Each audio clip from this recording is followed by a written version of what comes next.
Radio warra Wangeelaati.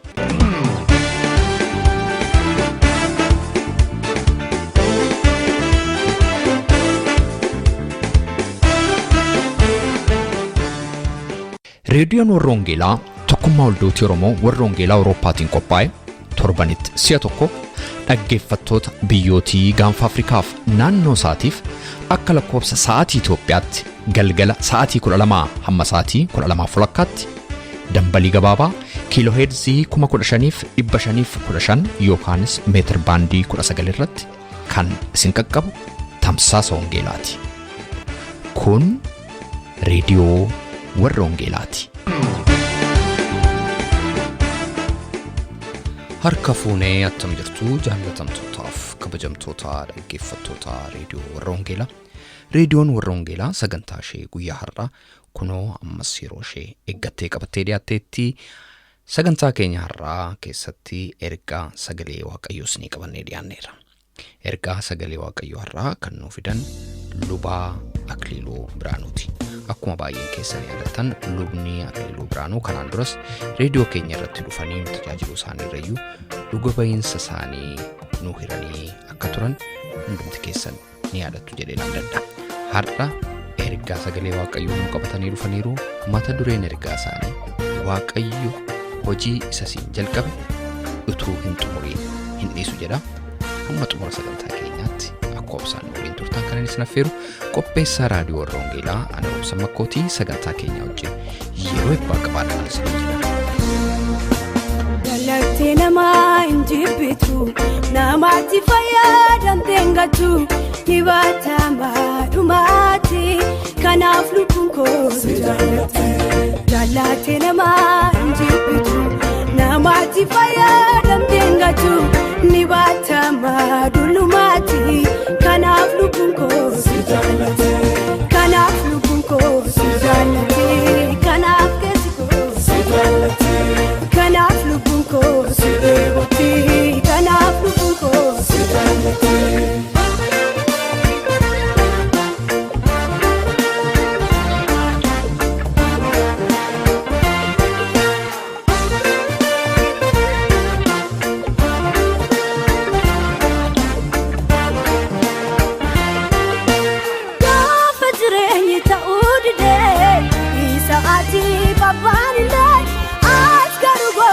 Kasmiti jalali keessa madubati gaafa jireenyi ta'uudide isaati babbaanide as garuu goofta kasmiti gargaarsi keessa madubati.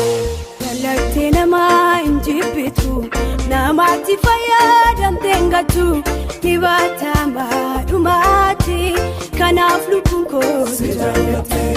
Galatti namaa injibbitu namaatti fayyadamtee ngatu nagaa waaqayyoo inni barabaraa hunda keessaniif haa ta'u attam nagaa keessanii araarri waaqayyoof ayyaanni waaqayyoo isiniif baay'atu jechaan har'as baga waaqayyoo guyyaa har'aan isin ga'een jedha. Sagalee waaqayyoon isiniif himaa. Sagalee waaqayyoo kana keessaati waaqayyoo guyyaa har'aatiif kan inni nu qopheesse akka dhaga'uu dandeenyu.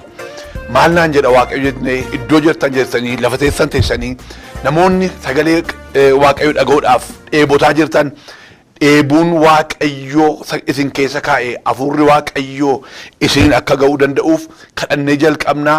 Yeroo gabaabduudhaaf waan ta'eef lafa jirtanitti gurra keessa laadhaatii hojii warra hojjettan warri waajjira keessa jirtan iddoo teessan teessanii warri dhaga'aa jirtan maatiin mana keessatti dhaga'aa jirtan hundi keessan eebbi waaqayyoo ayyaanni waaqayyoo ulaawwaa qabaname isiniif hagadhiifamu hin kadhanna. Yaa waaqayyoo ati baroota keessatti waan haaraa hojjechuu itti beektaa. Wanta hojjetaa jirtu hundumaa keessatti immoo yaa waaqayyo nuun ga'ee achi keessaa akka argannu waan nu gooteef maqaan kee haa eebbifamu. Karaa ilma kee gooftaa Yesuus Kiristoos jireenya babbade, jireenya du'aa, jireenya butute, jireenya cubbuuf seexanni joonjesse karaatti deebistee yaa waaqayyo ifa nuu laattee mana kee keessa akka jiraannu jireenyatti akka jiraannu waan nu gooteef si galateeffanna. Amma immoo yaa waaqayyo sagalee kee guyyaa har'aatti dhaga'uudhaa qabnu akka nu dhageessistu jireenyi keenya sagalee kee wajjin akka wal fudhatu afuura qulqullu ati nu gargaari anas garbicha kee yaa waaqayyo sagalee ati dubbate akkan saba keetiin ga'uu danda'u na gargaari dibanni kee dhaloota hundumaa haga qabatu lixa biiftuu hamma ba'a biiftuutti yaa waaqayyo karaa arfanuu maqaa gooftaa Iyesuusiin sagaleen jireenyaa kun halabsamu hojiin hammeenyaa aangoon diinaaf hojiin seexanaa saba kee kan lolu biyya keenya kan lolu dhaloota kan lolu maqaa Yesuus Kiristoosiin dhalootarraa kan rukutame haa ta'u yaa waaqayyo wangeelli Kiristoos inni bara baraa inni nagaa qabu inni naamusa gaarii qabu jireenya keenya dhuunfatu sagalee keenya nu barsiisi nutti dubbadhu saba kees gargaari maqaa gooftaa keenya Iyesuus Kiristoosiin ameen. Gara warra Filiphos ergaa warra Filiphositti Phaawulos caafe keessaa boqonnaa tokko irratti hundaa'een achirrattan ergaan dubbadhutu jira. Akkana jedha wal faana dubbifannaa Filiphos gara warra Filiphos boqonnaa tokko lakkoobsa 6 kaasee wal faana dubbifannee sana booddee ergaa kana wal faana ilaalla. Akkana jedha. Ani Phaawulos yeroon isin yaadu hundumaatti waaqayyo nan galateeffadha yeroo dhumaa an kadhadhu keessa hundumaa keessatti yaadadhutti gammachuudhaan nan kadhadha kadhanna koo keessatti guyyaa duraatti jalqabdanii hamma har'aatti hojii wangeelaa keessa waan qabataniif waaqayyo nan galateeffadha waaqayyo inni hojii gaarii isin keessa jalqabe hamma guyyaa Kiristoos yeroo deebi'ee dhufuutti fiixaan akka baasu nan amana waa'ee hunduma keessanii yeroon yaadu immoo garaan koo waan isin bira jiruuf hin dhiphadhu wangeelaaf falmuutti isin cimsee dhaabuutti ayyaana anaaf kenname keessa hundumti keessan akka qabdan yaaduun anaaf qajeelaadha jaalala isa gara Kiristoos Iyesuus keessa argamu akka isin yaadu waaqayyo hin beeka. Phaawulos ergaa dubbatamu kana keessatti waa'ee gara warra Filiphositti amantoota sanatti ergaa inni xaafu ergaa baay'ee namatti toludha. Yeroon kun Phaawulosiif yeroo hamaadha. Ergaan Phaawulos immoo jajjabina guddaa kan of keessaa qabuuf namoota baay'eedhaaf hamma guyyaa har'aatti jabina guddaa kan laatudha. Mata dureen irratti dubbadhu waaqayyo hojii siin jalqabu tasa karaatti nambisu kan jedhudha. Waaqayyo mul'ata siin jalqabe hojii siin jalqabe abjuu siin jalqabe karoora siin jalqabeef tajaajila siin jalqabe waaqayyo karaatti nambisu. Waaqayyo jalqabsiisee waaqa nama xumursiisudha. Isa kana dubbata gaaf Phaawulos waaqayyo hojii wangeelaa keessatti wanta jalqabdan wanga gaarii jira waan ta'eef hankeessan mul'anni keessan kun karaatti nafu hin raawwata fiixaan baasa waaqayyo jedhee saba kanatti yeroo inni ergaa dabarsu argina. Phaawulos egaa gabaabaatti haala inni keessa jiruuf ergaa inni dabarsu kun waan qoosaa miti. Warri Filiphos kun magaalaan jedhamtu kun inni gajii yookiin immoo bittaa warra Roomaa jala magaalaa turtedha.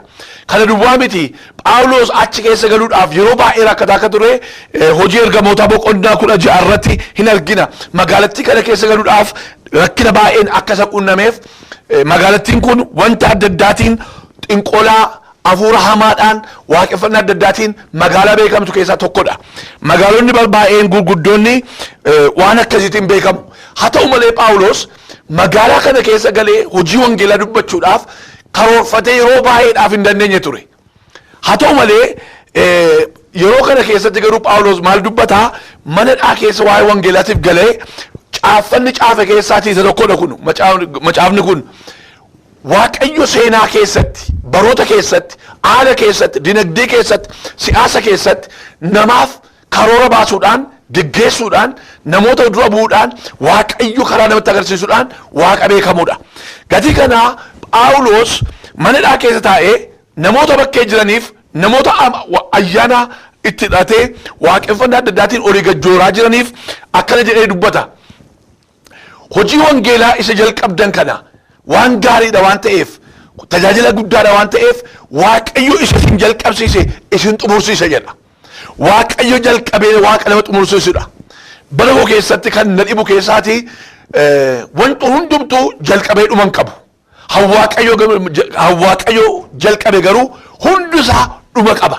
Maaliif alfaa omeegaa jalqabaaf dhumni waaqayyoodha waan ta'eef. Maqaan isaas alfaa omeegaa jedhama. Waaqa jalqabaaf dhuman qabne jechuudha. Kanaaf waaqayyo dhuma isaas beeka, jalqaba isaas beeka. Kanaaf iyyuu saba kanatti waaqayyo waa tokko dubbata. Inni isiniin jalqabe waan gaarii. Waaqayyo inni isiniin jalqabe hojii gaarii akka inni raawwatu aannan amana jedha. Kana duwwaa miteedha. Kadhannaa kootiin ganamaafis galgala isinii wajjinan jira. Jabaadhaa jedha. Jajjabina caafaa jira. Humna itti laataa jira. Ergaa itti dabarsaa jira. Abdii isaanii haaressaa jira.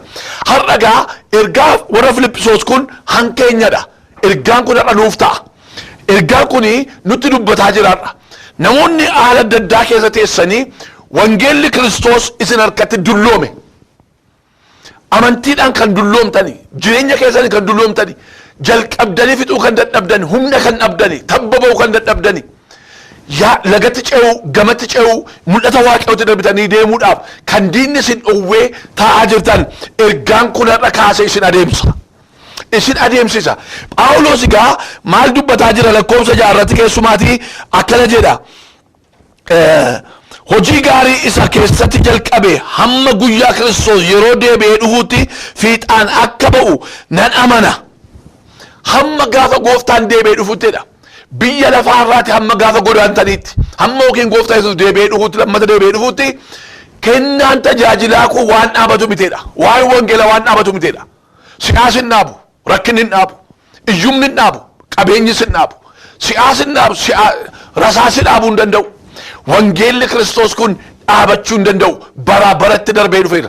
Nuumti illee kunoo umurii keenya kana keessatti waggaa 2000 darbee dhufee har'a kunoo biyya keenya keessatti wangeelli kun haaraadha. Lallabamaa jira. Hin dulloomu. Waaqa hin dulloomne, macaafa hin dulloomne Waaqayyo sanuu laate bara baraan haa eebbifamu. Obboleessa koo obboleettii koo dhaga'a. Jireenyi keessa kan isin harkatti dulloomee jiru. Waaqayyo nama waaqayyo tokkotti akkana dubbataa jira. Jalqabee nama fixuudhaaf dhuma isaarratti dadhabee karaatti dhaabatee utuun yaada hiraa keessa jiru waaqayyo namatti dhufe keessaatti nama tokko argina. Namni kunis Iyyaasuu jedhama.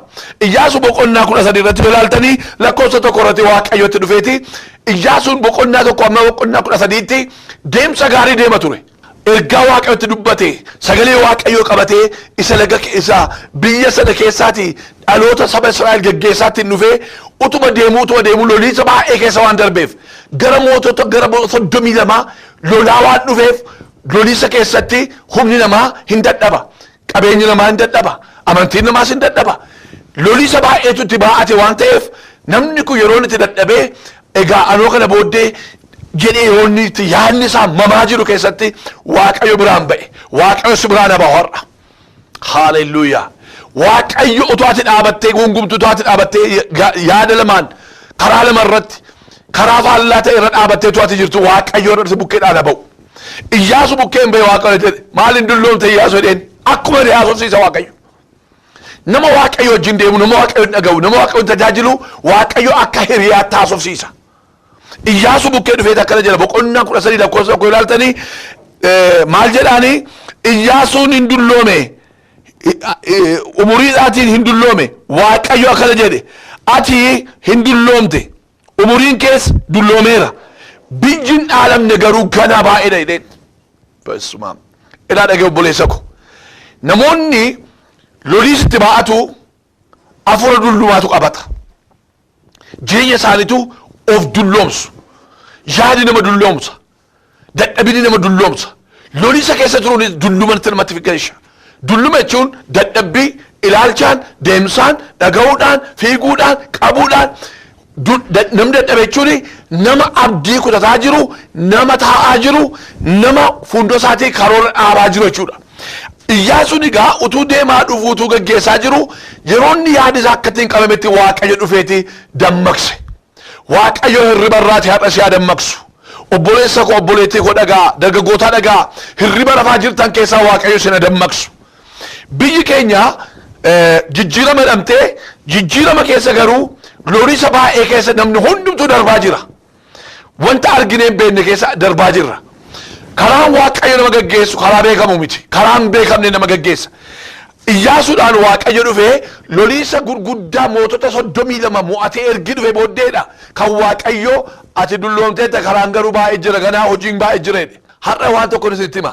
Namoonni ergaa Waaqayyo dhagaa jirtan, namoonni Waaqayyo wajjin wal quunnamtii gaarii qabdan, gaaffii kan qabdan, utuu deemtanii humna kan dhabdan, utuu barattanii abdii kan kutattan, hojii keessan keessatti namoonni abdii kutataa hojjetaa jirtan, gama laaltanii haalli jiru jijjiiramaan jiru abdiin tureesi akka isaatti deemaan jiru kan ayyaanne kan ta'aa jiru addadha kan ayyaadhaan biraa dheettanii kan yaadaa jirtan misraachoon qaba dhagaa haala jiru keessatti Waaqayyo si jalqabsiisee sin dhaabu.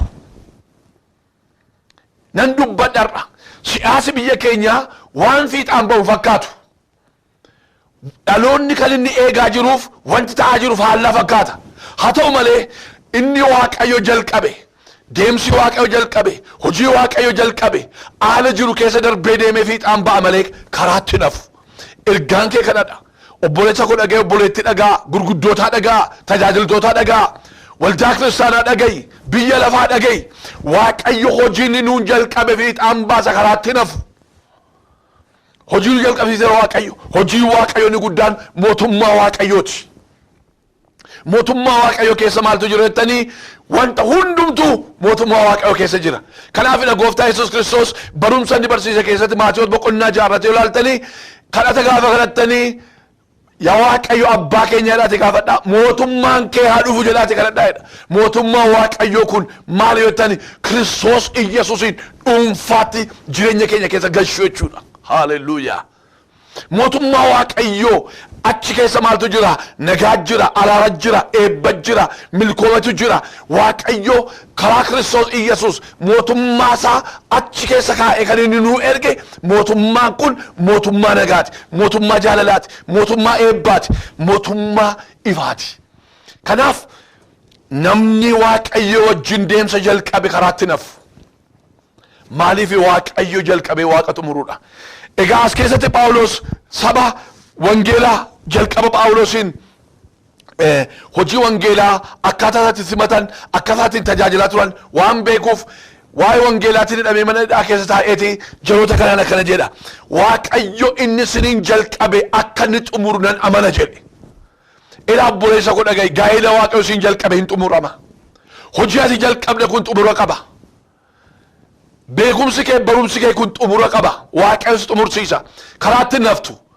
Jalqabsiisee Waaqayyo mana jalqabdee karaatti jala nambisu. Karaa jalqabdee karaatti si nambisu Waaqayyo. Tajaajila jalqabdanii karaatti Waaqayyo si nambisu. Waaqayyo mul'ata keessan karaatti nambisu. Waaqa amanamaadha. Waaqni Phaawulos waaqeffate kun, waaqni Phaawulos tajaajile kun waaqa keenya waan ta'eef. Kanaaf haalli akkamiyyuu si irratti dhufu. Jireenya akkamii keessa iyyuu galaa.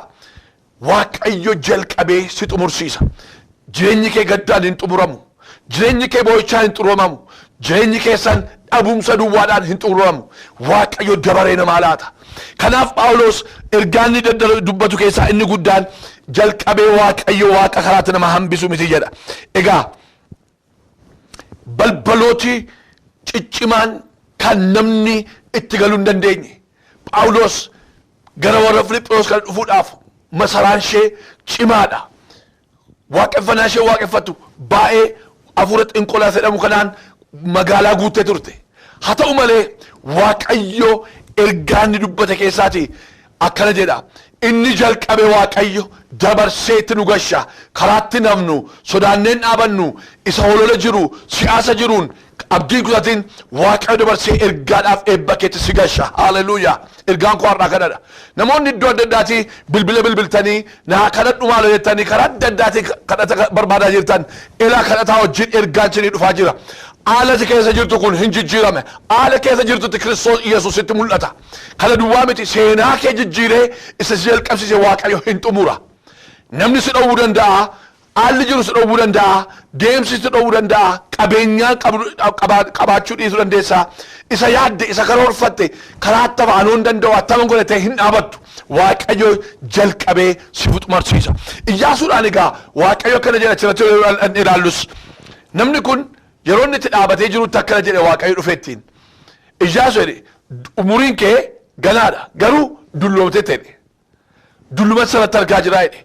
Namni dulloome haasaansaa deemsisaa maal fakkaata akkamittiin namni dulloome iddoo waaqayyoo jedhe ga'uu danda'a namni keessaa dulloome namni abdii kutate namni ilaalchisaa jala dadhabe akkamittiin humna argachuu danda'a inni kun as keessatti waa'ee isa kanaa ilaaluun barbaachisaadha har'aa waldaan kiristaanaa amantoonni namoonni waaqayyoon beekan karaa adda addaa yoo teenye ilaallu yeroo kadhannaatti yeroo tajaajila gaafa ilaallu namni baay'een abdii isaa kutataa jira yeroo isaa yeroo jijjiiramaati haa ta'u malee namni immoo abdii kutataa jira maaltu abdii nama kutachiisaa jira haalli jiru wanta miidhagaa wanta wal fudhatu wanta wal simatu hin taane wanta wal baqatu keessa jira namni wal ajjeesaa namni wal jibbaa namni wal ari'ataa tokko irratti ka'a namni kana keessatti maaf hin dulloomu dulloomni dirqama yaadi namaa bututuunsaa dadhabuunsaa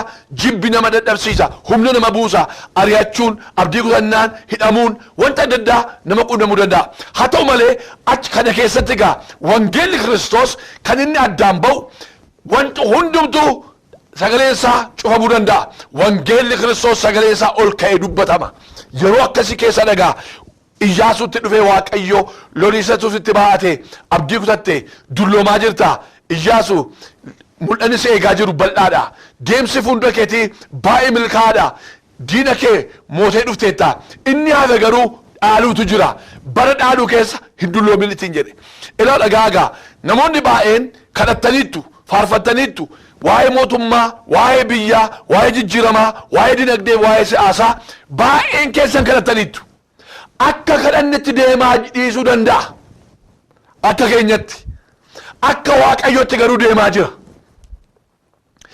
faallaa fakkaata garuu immoo waaqayyo iddoo jedheen dhuga'a isa kakateen dhuga'a isa nutti agarsiise waaqayyo akkattiin jedhe nutti agarsiise nu dhaalchisa nan amana kana ilaa dhagaagaa warri ergaa wangeelaa dhageessan haala jiru keessatti of hin madaalinaa an keessa mitinni of madaalteen taa'in hankee ergaan gama keessa jira waaqayyo Iyyaasuudhaan akkana jedhe ati dulloomteetta mee ilaaledheen gama agarsiise gamas agarsiise kan arfanutti agarsiise ganaa dhaalamadheen hamma kana ganaa dhaaltedhe bakka Yaarikoo jedhamu irra kaa'eeti naannoon sun baay'ee iddoo miidhagaa iddoo boqonnaa hamma guyyaa har'aatti nyaata gargaariin ija gaggaarii biyya baasu biyya Yaarikoo jedhamu kana keessa jira haa ta'u malee gama keessa galaana jira gama sana keessa galaana gurguddaatu jira gamana keessa ija gaggaarii fi kakuu gaarii jira kana gidduutti loliisa baay'ee ture gara Yordaanosi dhufiin mootota baay'ee wajjin wal lolee moo'ee dhufe ilaa obboleessaa koo dhaga'i seexanoota baay'ee afura qaalluu baay'ee xibaartuu baay'ee toshattuu baay'ee lolaa dhufteetta maqaa waaqayyootiin as geessee hin dadhabdu as geessee kadhannaan kee hin dulloomu lallabni kee hin dulloomu waldaa keessa teessee jaarsa jaartii taatee dulloomtee nama ilkaan hin qabne nama jilba hin qabne nama ija hin qabne taasee jaamaa taatee hin teessu waaqayyo har'aa lafa ciisuu si kaasa waaqayyo irra dukkana kee ibsa waaqayyo irra jilba kee cimsa dhagee obboleessaa koo dhagaa namoonni mul'ata baattanii qobaa keessa teessanii waajjira keessa teessanii hankoo kalamaa dhumni isaa kan jettan dhumni kee kana miti eeyu jedhe ergaa seexanaan dhagayin ergaa fooniis hin dhagayin ergaa waaqayyo akkasii inni achi dhaaltu fuuldura kee jira jabaadhuuti deemi Iyyaasuu bukkee dhufee egaa waaqayyo akkana jedhe namni gaafa dulloomu ija isaa qabama ija jechuun ilaalchadha biyya keenya keessatti namoonni baay'een dargaggoonniif gurguddoonni dulloomeeti namni gama laaluu hin danda'u iji isaa short light yookiin immoo saayitii gabaabaa yookiin dhiyeessu wanta xinnoo ilaalaa jira malee namni waan fagoo argaa hin jiru biyya keenya keessatti waan an argaa jiru keessaa hanke akkasumatti waaqayyo ija kee hajijjiiru ilaalcha kee hajijjiiru hankee gamatti arga haaleluyyaa kanaaf dhagaa waaqayyo namoonni abdii isaanii namoonni waaqayyoon amanatanii eeggatan jedhe Isaayyaas boqonnaa 40 irratti akka nisiraa iji isaanii akka joobiraa iji isaanii fagootti arga ol ka'u hin ba'u hin balali'u hin dadhaban jedha ayyaanni kun maqaa gooftaa Yesuus isiniif haa gadhiifamu waaw ayyaana kana keessatti gaa waaqayyo ergaa tokko ofitti dubbataa jira ergaan kuni isa jalqabsiise waaqayyo si xumursiisa. Xumuruudhaaf akka nama waaqayyoo kana akka nama waaqayyo kaasee Iyyaasuu nama jedhamu nama waaqayyo kanaatti waaqayyo dullooma keessaa akkaataatti nu baasu isa dhufutti wal faana ilaalla. Akkamittiin jireenya dulloomaa jireenya bututaa kana keessaa jireenya waan hundumtu nama dadhabsaa jiru kana keessaa akkamittiin humna argadhee ka'a. Restoration yookiin immoo jajjabina cimina akkamittiin argadha. Namoonni jettan isa dhufutti ergaa koo keessatti isa kana bal'inaa wal faana ilaalla. Har'a garuu isa tokko waan tokko sitti meen xumura. Waaqayyo inni si jalqabsiise hojiidhaan tajaajilaan mul'ataan abjuu keetiin wanta waaqayyo si keessa kaa'e jalqabee waaqayyo kaa'e karoora waaqayyo kaawwate karaatti nafu. Ameen jedhi. Karaatti nafu. Akkamittiin karaatti nafu waaqayyo waaqa karaatti nama hambisutu hin taane waaqayyo waaqa fiixaan nama baasudha. Kanaaf jireenya keessan keessatti egaa wangeelli Kiristoos inni sin keessatti jalqabe. Wangeela keessa maaltu jira? Mootummaa waaqayyo jira. Mootummaa waaqayyo keessa maaltu jira? Kiristoosu jira. Kiristoos keessa maaltu jira? Hundumaa jira.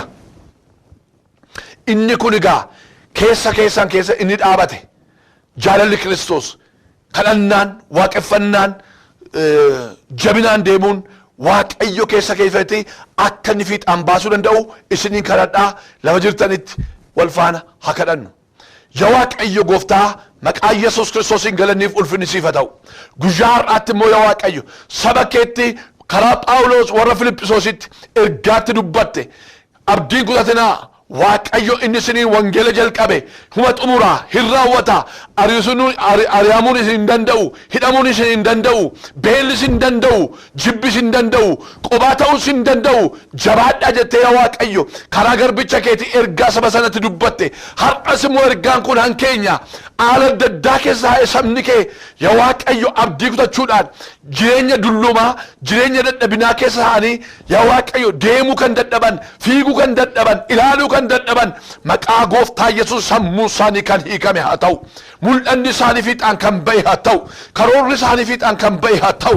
Nagaa isaan qaban, jaalalli isaan qaban yaa Waaqayyo loliisa adda addaa dhukkubaan siyaasaan jireenyaan kan isaan lolaa jiru mootummaan seexanaa kan irratti dhukaasa bane maqaa gooftaa Yesuus Kiristoosiin saba kee irraa kan rukutame haa ta'u.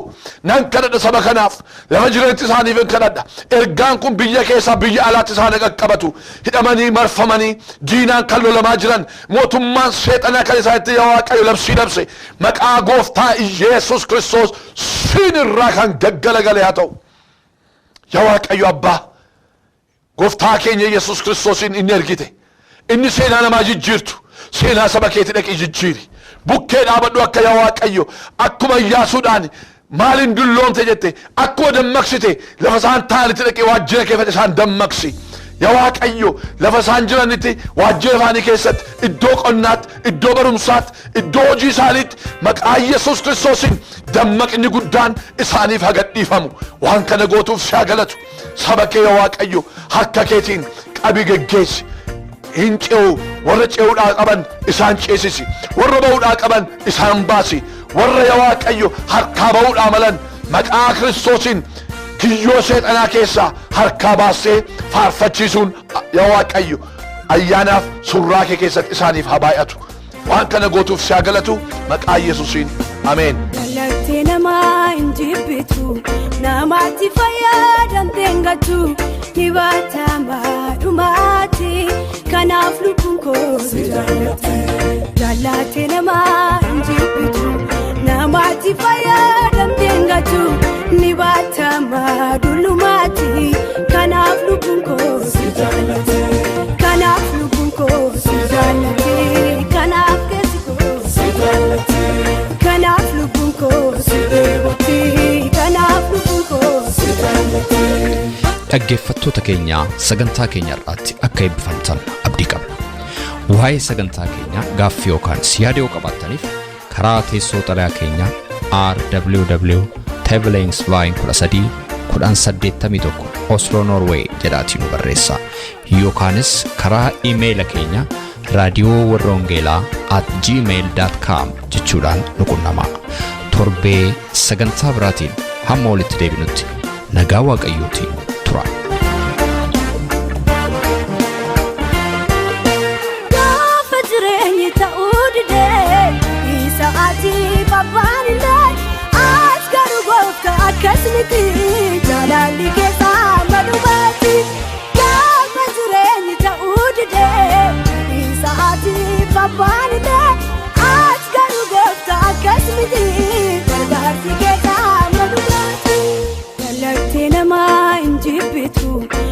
namatti fayyadamtee ngatu ni baatama dhumaatti kanaaf lubbuun koo si jaallate jaallatee nama hin jibbitu namatti fayyadamtee ngatu ni baatama dhulumaatti kanaaf lubbuun koo si jaallate kanaaf lubbuun koo si jaallate kanaaf keessi koo si jaallate kanaaf lubbuun koo si deebuti kanaaf lubbuun koo si jaallate.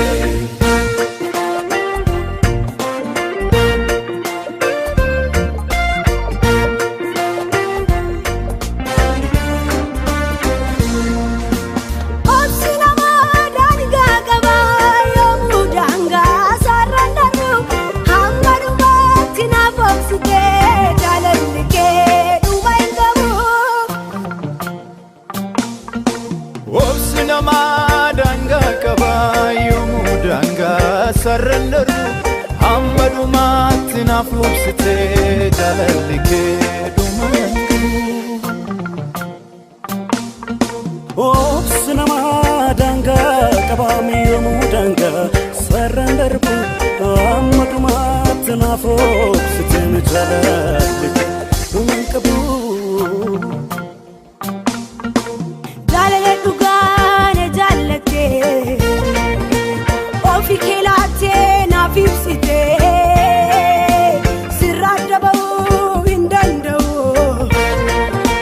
homtu amma kee naaf hin gahu garaan koo si jaallatti keessi koo si jajati garaan koo si jaallatti keessi koo si jajati.